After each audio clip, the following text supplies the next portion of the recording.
어제 하루 서울 도심에서는 보수단체의 연합집회가 있었습니다. 기독교 단체로 구성된 애국문화협회는 사회주의 절대 반대를 주장하며 3.1절 중심에는 예수가 있어야 한다고 했고, 대한애국당으로부터는 탄핵에 찬성한 부역자, 친이계 인간들 쓸어내자며 MB를 구속하라는 구호도 등장했고, 또 일부는 촛불은 인민이라면서 광화문 광장에 촛불 조형물을 파손하고 불을 붙이기도 했습니다. 이렇게 다양한 구호를 외쳤던 보수단체들이 공통으로 손에 든 것은 성조기였고, 이들이 공통으로 입에 담지 않기로 한 것은 일본이었습니다. 보수집회의 총괄본부는 기자회견에서 대한민국이 살 길은 반일 감정을 가지고는 안 된다며 오늘 태극기 모임에서 반일 구호는 없을 것이라고 선언했습니다.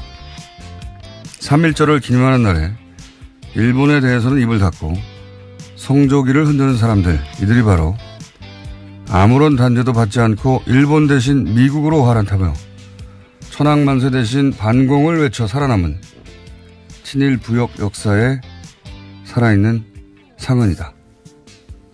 김원준 생각이었습니다. 시사인의 김은지입니다. 네. 대화를 나누다가 네, 올라온지 몰랐네요, 불이. 어제 집회가 있었어요. 네, 어제 저도 광화문 광장 근처에 갔었는데요. 저도 왔었어요. 예, 성조기가 굉장히 많이 보이더라고요. 엄청난 양의 성조기하고, 그리고 이제 3.1절에 입을 담지 말, 어제 연합 집회였거든요. 그래서 굉장히 재밌는 구호가 많이 나왔어요. MB 구속도 나왔어요. 이거 도대체 어디서 나온 건가 했더니, 예, 애국당, 예, 조원진 의원의 애국당에서 친이계를 쓸어버려야 된다면서 탄핵에 찬성한. 그러니까 친이계의 수장인 이명박 전 대통령을 구속하라는 구호가 나왔고요. 네, 굉장히 인상적이었습니다. 네. 뭐 여러 가지 구호가 많이 나왔어요. 또 개신교 쪽에서는 예수를 중심으로 3.1절을 봐야 된다며. 뭐 개신교에서는 그렇게 생각할 수 있죠. 그런데 공동 기자회견이라는 걸 하나 했거든요. 내 외신. 외신은 안 갔다고 봅니다만 이름을 그렇게 붙였어요. 본인들이. 근데 거기에 뭐라고 그러냐면 일본을 욕하지 말라가. 이게 메시지예요. 3.1절에 일본의 입을 담지 말자고 하는 건데, 예를 들어 다른 모든 날에 일본과의 과거를 넘어서야 한다 얘기해도 3.1절 하루만은 과거도 되새겨야 한다, 이런 말을 따로 해야 하는 날이거든요. 네, 그렇죠. 그렇죠. 그런데 이 보수단체들은 다른 날도 그 말은 안 해요. 3.1절도 안 하면 그냥 1년 내내 안 하는 겁니다. 절대. 예. 이게 보수하고 아무 상관없는 거예요. 우리 보수라는 게 이제 식민지에 부역을 하고, 그리고 일본 대신 미군정이 들어왔잖아요. 미군정에 붙어서 살아남으면서 당시 이제 미군의 가장 큰 아들이 반공이었잖아요. 거기에 붙어서 살아남은, 그래서 주일까지 갔거든요. 그리고 거꾸로 독립군이었던 사람들은 탄압했죠. 박정희 전 대통령이 상징하는 거 아닙니까? 기본적으로. 예. 일본군 장군이었다가 반공 외치면서 살아남은 대통령까지 간. 그 역사가 태극기 집회에 고스란히 드러나는 거예요. 기본적으로. 예. 네, 심지어 어제 촛불 조형물까지 불태웠습니다. 그리고 노란 리본까지도 짓밟았고요. 그래서 성조기를 들고 일본을 욕하지 말라고 하는 게 튀어나온 거예요. 보수단체 연합집회에서. 상식적으로 생각하면 도저히 이해가 안 가는, 보수단체, 보수가 다른 나라 국기를 흔들면서, 예. 그 3.1절 날 일본에 대해서 욕하지 마라. 말이 안 되잖아요. 그게 정확하게 역사를 반영하는 어제 집회였다. 자, 첫 번째 뉴스는 뭡니까? 네, 이상은 다스 회장이 어제 검찰에 소환됐습니다. 이 회장은 자신의 다스의 지분 중 일부가 이명박 전 대통령 소유라고 진술했습니다. 1995년 도곡동 땅을 판 돈으로 산 다스의 지분 일부가 이명박 전 대통령의 것이다라고 말한 건데요. 최근에 도곡동 땅에 대해서 이명박 전 대통령 차명 재산이다라는 검찰 수사 결과가 있자 이에 대해서 일부 인정한 것으로 보입니다. 일부만 인정했거든요. 일부만. 저는 이상은 다스 회장 쪽도 지금 머리를 굴리고 있을 거 아니에요. 지금 이명박 전 대통령 쪽에서는 지금 본인들하고 본인 측하고 이상은 회장 쪽하고 연락도 잘 안 되고 지금 그렇다는 얘기가 나오고 있잖아요. 네, 그렇게 주장하고 있습니다. 주장을 그렇게 하고 있는데 만약에 이 주장이 사실이라면 이상은 그 회장 뭐 이동영 씨 이쪽에서 이 기회에 일부 지분을 진짜 먹자 이런 전략을 세운 게 아닐까. 그래서 일부라고만 강조했다라고 네. 보시는 거죠. 그럴 수도 있다고 보는 것이 이제 이상은 다스 회장이 중요한 게 아니라 이동영 씨 아들 같은 경우에는 본인이 이제 이시영 씨에서 밀려나는 과정에서 섭섭함이라든가 억울함 같은 게 드러나는 녹취록 같은 거 많이 나왔잖아요. 그러니까 그쪽 사이드 입장에서 보자면 이명박 전 대통령과 이시영 씨가 이제 곤욕을 치르고 법적 처벌을 받지 않을 수 없구나. 찬스라는 거, 찬스. 그러면 다스는 빈다. 예. 다스는 빔으로 여기서 일부를 인정하고 나머지를 먹자. 이런 전략을 머리를 굴리는 것도 이상하지는 않다. 저는 그런 차원에서 보고 이분들은 플랜 다스의 개가 있다는 걸 모르는 것 같기도 해요. 어쨌든 매우 이상한 진술이잖아요. 다면 다고 아니면 아닌 건데. 네, 일부만 인정했다. 일부만 인정함으로써 얻는 이득이 뭘까. 그 관점에서 보면 네. 이동영 씨하고 이상은 회장, 이동영 씨가 특히, 예. 아들 이동영 씨가 이거 다스를 차지할 절호의 찬스가 온 게 아닌가. 이런 생각을 저는 할 수 있다고 봅니다. 예, 물론 JTBC에 따르면요. 검찰이 제시한 자료나 관련자 진술에 따라서 이상은 회장의 진술은 계속해서 바뀌고 있다라고 합니다. 그러니까 이제 거기서 인정하지 않을 수 없는 부분만 인정하고 나머지는 내 거. 이 전략이 아닐까. 이걸 이제 이명박 전 대통령의 관점에서만 보지 말고 이제는 이동영 이상은 이 부자의 관점에서 보자면 찬스라는 거죠. 평생에 처음 찾아온 그런 점에서 이런 진술이 나올 게 아닐까. 저는 그렇게 생각했습니다. 제 생각입니다. 자, 다음 순요. 네, 현재 검찰이 이명박 전 대통령의 차명 재산이 사용된 것을 추적하고 있습니다. 2007년 한나라당 대선 경선 캠프에도 이 돈이 유입된 정황이 나왔다라고 하는데요. 검찰은 최근 돈 세탁 과정에 명의를 빌려준 사람을 소환 조사했습니다. 김재정 씨 회사 직원인데요. 이 사람은 출처 불명의 현금이 입금될 때마다 인출해서 이명박 전 대통령 경선 캠프에 갖다 줬다라고 진술하고 있습니다. 그 돈이 총 8억 원 됩니다. 이 돈도 이명박 전 대통령 돈 아니라고 보고요, 저는. 이게 이제 소위 대선 자금이 이제 여러 군데서 유입됐을 것이고, 왜냐하면 당시 이명박 전 대통령은 대선 몇 달 전에 이미 거의 당선이 유력하다, 확실시된다고 하는 후보였거든요. 거의 2배 가까이 지지율 차이가 났었기 때문에. 그래서 이 대선 자금이 여러 군데서 저는 흘러 들어왔을 거라고 보고, 그 중에 일부만 입금된 것일 것이다. 라고 저는 생각합니다. 저는 생각하고, 이거 관련해서 또 그런 정황을 보여주는 상황이 최근에 나온 뉴스에 따르면은 삼성 다스 대납 40억인데 그게 아니라 20억 더 있어서 60억 정도 된다. 네, 더 금액이 늘어났습니다. 예. 근데 이 돈이 들어올 때가 대선 전이라는 거란 말이죠, 지금. 네, 시점도 굉장히 중요한데요. 2007년 11월, 그러니까 이명박 후보가 대선 후보로 확정된 지 석 달 뒤에 돈이 들어왔다라고 합니다. 그러니까 이게 의미하는 바가 여러 가지입니다. 첫 번째는 사면이 대가라는 건 거짓말이라는 거예요. 예. 사면은 이로부터 사건 자체가 2년 후거든요. 네, 예. 그렇죠.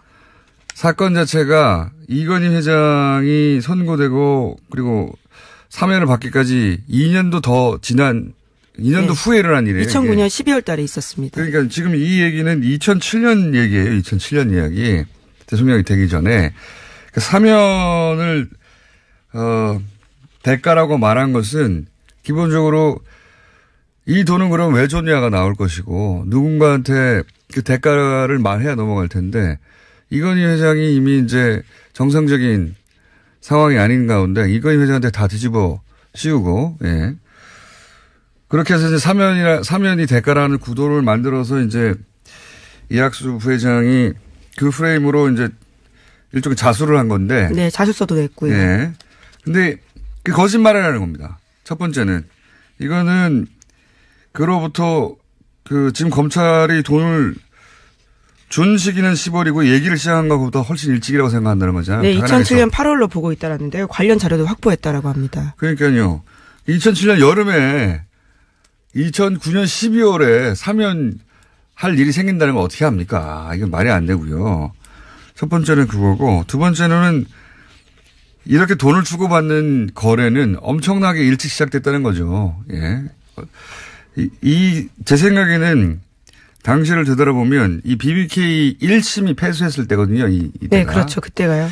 제 생각에는 그때 삼성 니들이 이 재판을 어떻게 이기게 만들어서 140억 돌려줘. 삼성전자가 가지고 있던 로펌, 미국의 로펌이 막강하다는 건 뭐 전 세계에서 가장 막강한 로펌 중에 하나니까 니들이 해결해 이거. 이런 일이 그때 이미 있었다. 그리고 이 돈들 있지 않습니까? 대선 캠프에 유입된 돈들도, 예. 그때 이제 여기저기서 많이 받았을 것이고, 예.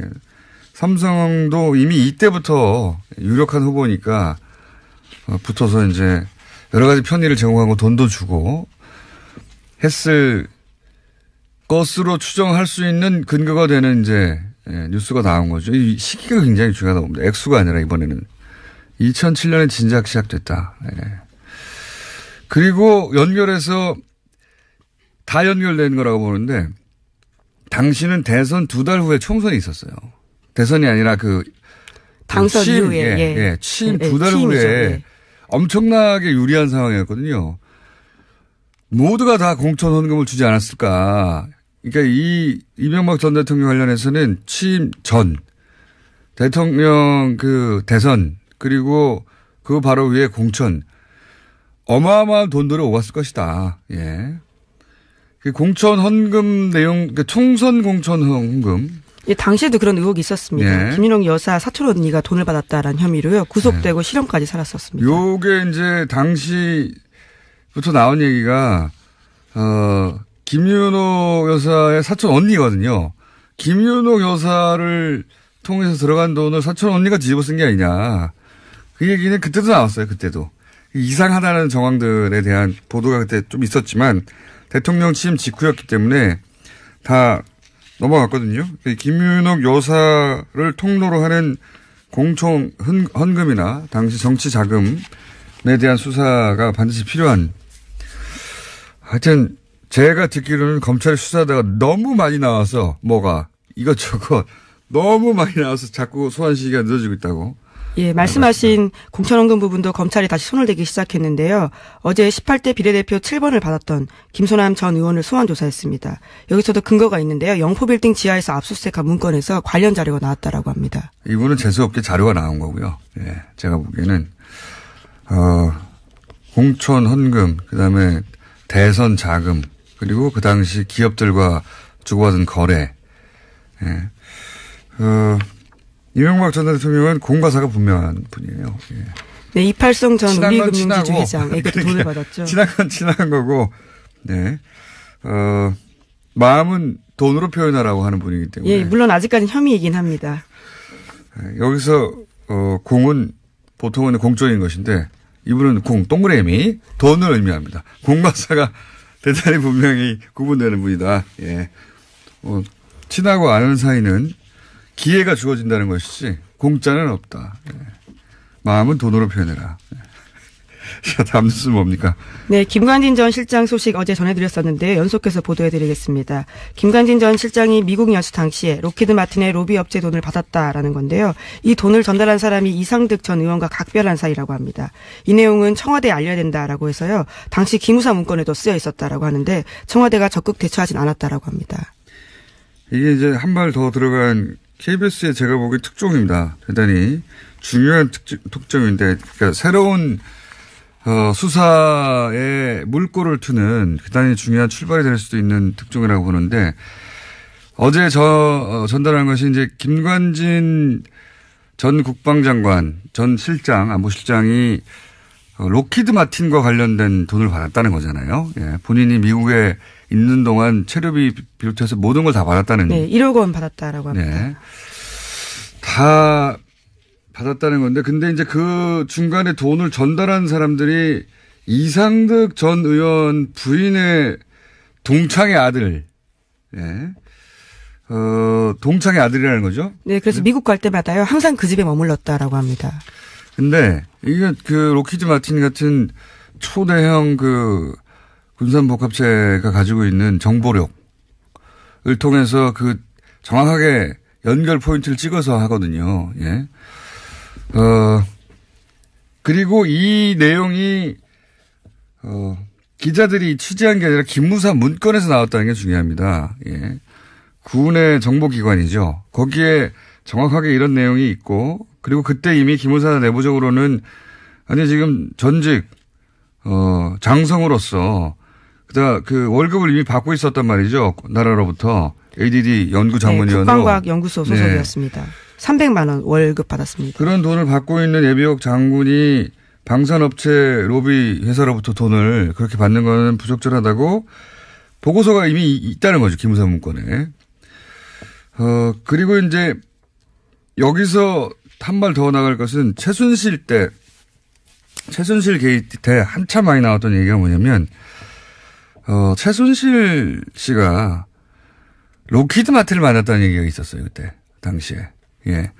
그 이전에 정윤회 씨하고 린다 킴이, 로키드 마틴을 만났다. 예. 그런 첩보송, 보도도 있었나요, 그때? 네, 보도도 있었는데요. 그때 네. 린다 김 관련 검찰 조사에 나온 내용이라고 합니다. 네. 린다 김 정윤회, 패키지가 소위 이 미국 방산업체, 로키드 마틴의 어떤 노비를, 한국에서, 담당하는 어떤 접촉 포인트였다면, 컨택 포인트였다면. 네, 물론, 그 당시 기사는요. 네. 로키드 마틴이 같이 동석했다까지는 아니었고요. 린다긴과 정윤회 씨가 함께 있었다라는 정도였습니다. 여기서 저는 최순실과, 김과진 패키지로 이 컨택 포인트가 바뀐 게 아니었을까. 라는 생각을 그때도 하고 있었거든요. 그때는 오갔던 어떤 첩보송, 내용 중에 최순실 씨, 김관진 전 장관, 패키지 로키드 마틴을 만났다. 이런 얘기 있었어요. 예. 네, 그런 첩보송 이야기가 있어서요. 당시에 로키드 마틴도 입장을 낸 바가 있습니다. 네. 사실이 아니다라고 부인을 한 건데요. 뜬금없이, 예. 그런 얘기들이 기자들 사이에 있었기 때문에. 근데 이제 요 대목은 이제 새로운 수사의 출발점이 되는 것이 이렇게 되면 김관진 전 실장이 갑자기 미국에 날아가가지고 사드 배치를 진행시켜버렸잖아요. 지금도 미스테리죠. 예. 이 문재인 정부 초기에 생각해 보시면 사드 배치가 어떻게 됐는지 모른다는 거 아닙니까? 여전히 정확하게 모르고 있는 상태. 이때 김관진 씨가 로키드 마틴 미국에 가서 어떤 일이 있었는가 아직 밝혀지지 않았거든요. 수사 대상입니다. 이게 또 완전히. 예, 또 KFX 사업과 관련해서도 로키드 마틴 연관설이 계속 나오는데요. 거기에도 김관진 장관 이름이 오르내렸습니다. KFX가 이제 그러니까 간단하게 말하면 한국형 전투기 만들자는 건데 엄청나게 덩어리가 큰 사업이거든요. 예. 여기서도 김관진 이름이 나오고 그리고 미국에 가가지고 김관진 씨가 만났다고 하는 자꾸 씨라고 하네요. 전 장관이 만났다고 하는 미국의 국회의원들이 있어요. 상하원 의원들. 그 사람들이 다 로키드 마틴의 후원을 받는 의원들이거든요. 연결고리는 굉장히 강력합니다. 네. 첫 출발이 되는 중요한 뉴스다. 예, 이게 어디까지 갈 수 있을지 모르기 때문에 모르는데 로키드 마틴이라는 회사가 우리 검찰의 수사를 받지는 않겠죠. 그렇지만 우리 쪽 고리는 분명히 파헤칠 만한 중요한 뉴스가 나왔습니다. 자, 뉴스를 한두 개 정도 더 할 수 있겠네요. 예. 네, 안태근 성추행 사건 관련해서 최규일 자유한국당 의원도 감찰 무마 의혹을 받고 있습니다. 이에 검찰 조사단이 비공개로 소환 조사 요구했는데요. 최 의원이 응할 수 없다면서 거부했다라고 합니다. 오늘 아침 한국일보가 보도하고 있는데 이에 따라 수사에 난항을 겪고 있다라고 합니다.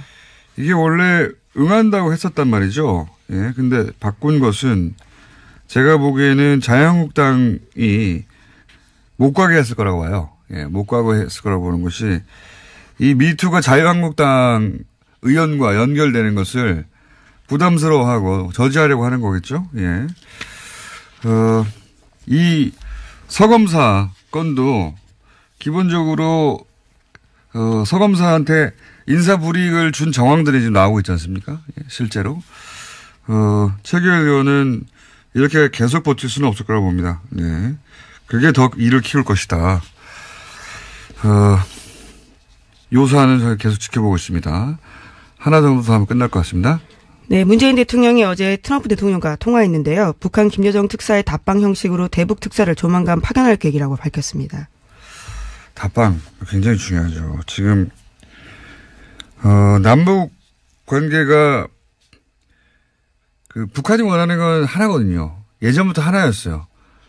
북한이 무서워하는 건 미국이에요. 예. 미국이 자기들을 힘으로 제압할 수 있다는 두려움을 가지고 있고, 그래서 끊임없이